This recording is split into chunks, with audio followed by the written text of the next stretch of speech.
Welcome back to The Daily Show. Recently, our very own Jordan Klepper traveled down to Florida to finger the pulse at the Conservative Political Action Conference. It led to some unexpected interactions and one very unexpected place.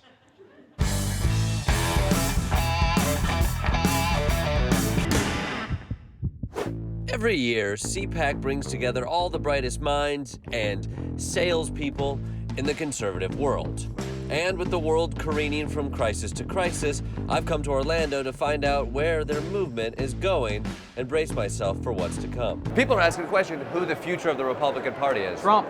It's Trump. Trump is the Republican Party. CPAC is Trump. I'm here to support the greatest president ever, Donald J. Trump. Donald J. Trump's the greatest president ever. 100%. If you look at the Trump administration on paper as a report card, it was stellar. It just was. In what sense? The numbers. The economy. The economy. Down. Well, I'm talking about before the COVID economic collapse. We don't count the whole term. We can cherry pick numbers that make him look like a fantastic president. Why are you so obsessed with Trump? I like how he's funny. He's just funny. And he's How's he funny relatable. to you? The 2015 debate. He was like, Lion Ted, little Marco. You're fat, you're stupid. I just loved it. I felt like his personality was my personality. He's like got a 15-year-old sense of humor. Exactly. But that is, I love that. So you wanted a 15-year-old as president, and you got one. 100%. Clearly, this was still Trump's party. But this trip wasn't about R&R. Is this what I think it is? It's a Trump sex swing? Or S&M. That's nice. And then you get somebody, then it's like this. It's about the GOP and their party's plan to tackle the issues that face America. They want to destroy the neutral family. Who does? The left, the Democratic Party. You can't use the words mother, father. Am I gonna get in trouble if I use the word mother or father?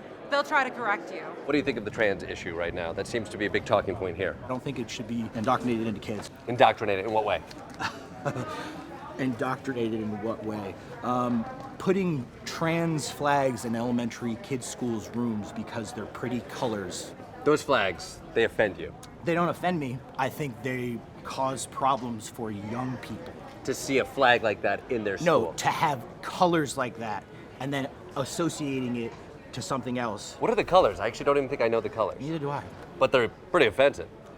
They're colorful, and kids like colors. But even though the theme of CPAC was the culture war, what about the war?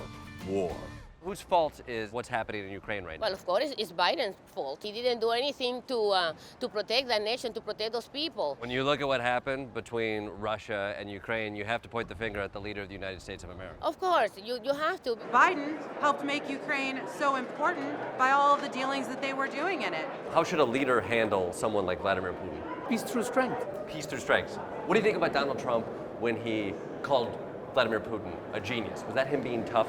I think he has a way of playing with words. Yeah, definitely, like saying the opposite of what a patriot would say. And then he gets the media riled up. He disregards his own intelligence community, and instead he kisses the ass of Vladimir Putin. But that's him just being smart. Being a wise guy. He's being a wise guy. The MAGA crowd's obsessions were predictable. Is this a little much? But there was a new infatuation I was surprised to hear. Because for the first time at CPAC, people were applauding another country.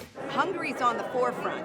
When you see people like leaders in Hungary talking and speaking the way that Donald Trump did when he was in office, it inspires me. I think Hungary is a positive example about how being a confident conservative can really do wonderful things for a country.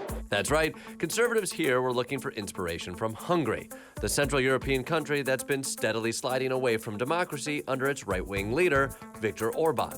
Trump has endorsed Orban twice, and Tucker Carlson has done a week of shows and a special about Hungary. It's not my job to defend Hungary, only to learn from it as an American and try and hold up the lessons for us to emulate. CPAC is doing a special event from Hungary in May, and there are even conservative speakers from Hungary here in Orlando. God bless you all, God bless America, God bless Hungary, and of course, let's go Brandon! So I decided to pack a backpack full of rapid tests and Trevor's Amex card to finger the pulse international style.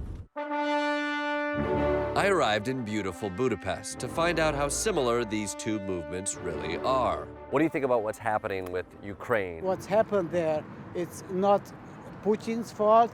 If it's not Putin's fault, is it Biden's fault? You can put this question for Biden's son. How much trillion dollars invested in Ukraine? This makes me feel at home, I gotta say. Yep. There is a lot here to unpack, and I did in my new half-hour special. Lock her up. I thought I heard lock her up.